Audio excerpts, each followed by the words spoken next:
What's up, and welcome back to After the Whistle, brought to you by Com Radio, the Center County Report, and Penn State's chapter of Awesome. I'm Preston Shoemaker. And I'm Andrew Destin, and we're back with so much more District 6 football action, and we've got highlights for you from all across the area. We found ourselves in Altoona. We went up the mountain to Crescent for a Cambria clash. There was even some action right here in State College. This is the show that you do not want to miss. Yeah, Preston, we got a lot of highlights to get through. We may as well just get started, why don't we? Our feature game this week takes us to State College Area High School. The Little Lions hosted the Rams of Central Dauphin.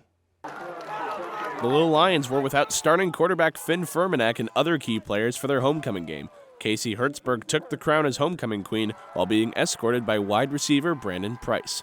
All right, first drive, the Rams got the scoring started with a 12-yard touchdown pass from quarterback Max Mosey to Randy Rudy. Oh boy, what a beauty that was. CD goes up 8-0 after a 2-point conversion. On their second drive, the Rams punched it again on this 31-yarder to receiver Zion Allen for a 2-touchdown lead. Another beautiful pass there from Mosey. For the third straight drive to start the game, Mosey and company put up their third score of the game on this pass to junior David Chase for a 22-0 lead. The Little Lions were able to get on the board in the second half as Jack Morris evaded the blitz to find Kyle Kersinger, who took it to the house, but they dropped to Central Dauphin 42-21 and fell to 3-3 on the season. Reporter Brooke Stake was at the game and has more. The State College Little Lions had a slow start to their annual homecoming game this year as they took a loss to Central Dauphin. The Rams scored in their first 3 drives tonight during the game and ultimately ended up winning by 3 touchdowns. I mean, we just got to finish on defense. You know, the first quarter we had them for 3rd and long and 4th and long, and we just got to finish. That's all I have to say, but I don't feel like anybody gave up. I'm really proud of my guys tonight, even though we took a tough loss. State High head coach Matt Lentell said that his squad got better tonight despite the loss. We had some mishaps early in the game, took us a little bit to get going, and then we were kind of playing catch-up. The game was a whole lot closer than that score indicates, but I'm super proud of our kids, the way that they play this game with great sportsmanship. They play with love and passion for one another, and I'm glad that I'm on this locker room. State College will be back in action next week as they face Cumberland Valley and Mechanicsburg. Reporting for After the Whistle, I'm Brooke Stake. The Rams return home next Friday for a battle with Carlisle, while State High will travel to Mechanicsburg to face the Eagles of Cumberland Valley. Next, we head out to Penns Valley, where Bellefonte looks to end a 3-game losing streak against the Rams, who've been a pretty tough squad to beat at their place. They're undefeated at home. It's homecoming night at Penns Valley as part of this District 6 showdown. Just before the end of the first quarter, Ty Watson, a rushing touchdown as he gets around the outside. Extra point would be through the upright, 7-0 Penns Valley early in the contest. At halftime, Penns Valley crowned Katie Romig as homecoming queen, the daughter of former Penn State pitcher and Big Ten champion Chuck Romig. Jump ahead, middle of the third quarter, Miles Brooks catches a slant, gets to the outside, breaking multiple tackles, and there he goes down the sideline. 51-yard touchdown, 21-6 Rams on top. Jump into the fourth quarter, trying to make it a 1-score game. Nicholas Way scores on a QB sneak and finds Dominic Caparella to punch in the 2-point conversion. 21-14, Bellefonte trailing, but on the next Rams drive, a massive kickoff return sets up this Jackson roaming pass to Zach Brott for Brott's second score of the game. It was all Penns Valley from there as the Rams defeated Bellefonte by a final of 41-14 to move to 3-3 on the season.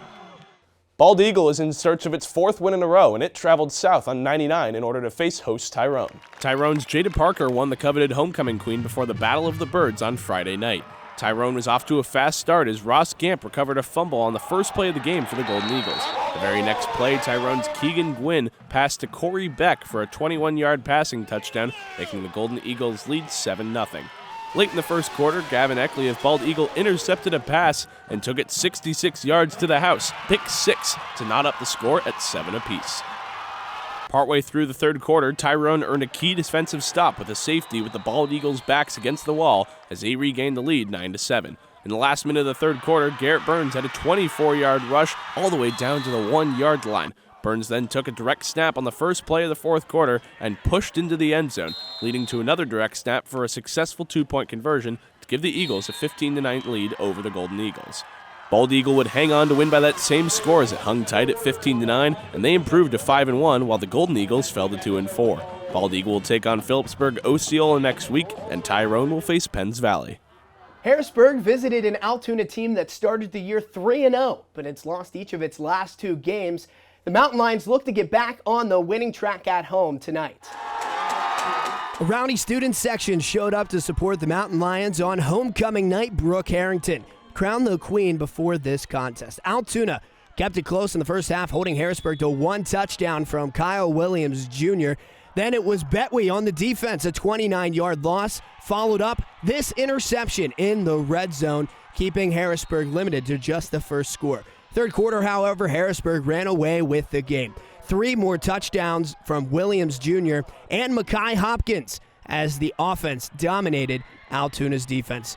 Mountain Lions climbed back into the game, but it was too little to last as Altoona falls to Harrisburg by a final of 37-20. Fresh off its first defeat of the year, Penn Cambria welcomed rival Central Cambria to town. The Panthers won last year's Goalpost Trophy, and they were looking to hold on to it on their home field in a battle of the Cambrias. Central Cambria's traveling student section put on a colorful display during the homecoming game. The Panthers and Red Devils were tied at 6 until running back Ethan Gillen forced his way into the end zone here to put Central Cambria up 12-6 in the second quarter. Third quarter, Penn Cambria quarterback Garrett Harold, he calls his own number, evens the game at 12. Later on, running back Zach Eckenrode took the rock to the house, 17 yards. Successful 2-point conversion makes it a 20-12 game. 2 teams traded touchdowns. Zach Grove forces his way across the goal line. It's 28-20, but Penn Cambria's defense comes up big.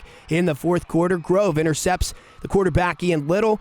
Panthers got 2 more touchdowns, including this rushing touchdown by Harold as time expired. Penn Cambria retained the Goalpost Trophy in the rivalry game that dates back 102 years, a final of 40-20. All right, now let's check out some other scores. We got a lot of games to get through here all the way around from District 6. Central remained undefeated with a 40-13 win against the Richmond Rams. Meanwhile, Phillipsburg Osceola, they got trounced by Clearfield 49-0. River Valley similarly stayed undefeated with a 43-18 victory. Meanwhile, Bellwood, Antis, and Kerwinsville, they didn't get to get going. That game was canceled.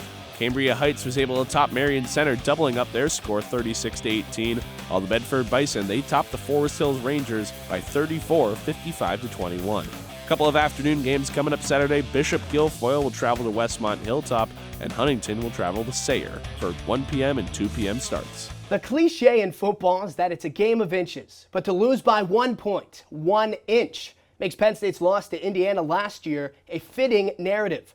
This season, the Nittany Lions have one thing on their mind, it's revenge. Kyle Canillo has more. 1 year after this game-winning 2-point conversion by Michael Penix Jr., the Nittany Lions are back on the practice field, looking for payback over the Indiana Hoosiers.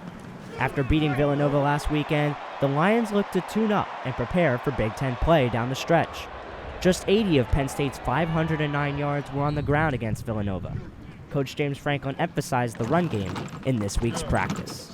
There's going to be some times where it's not a clean hole, and you got to be able to lower your shoulder and run somebody over and get a dirty 4 yards. And I think the more body blows that you throw like that through a game, the explosive plays will come.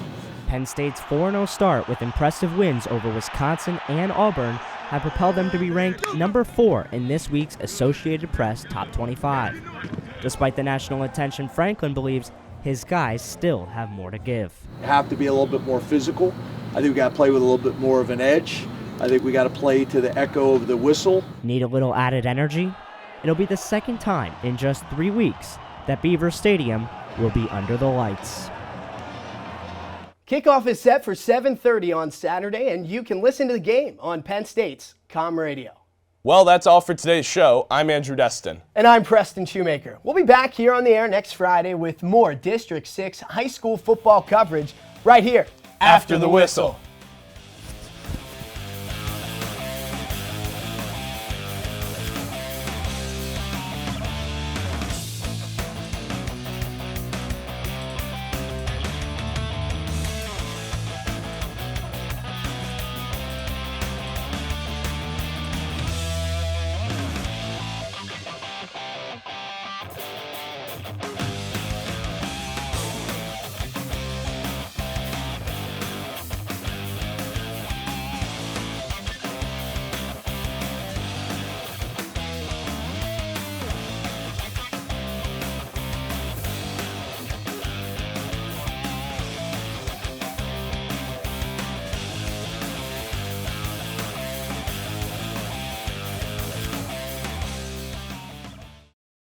We hope you enjoyed watching the video. Be sure to subscribe to our YouTube channel if you did.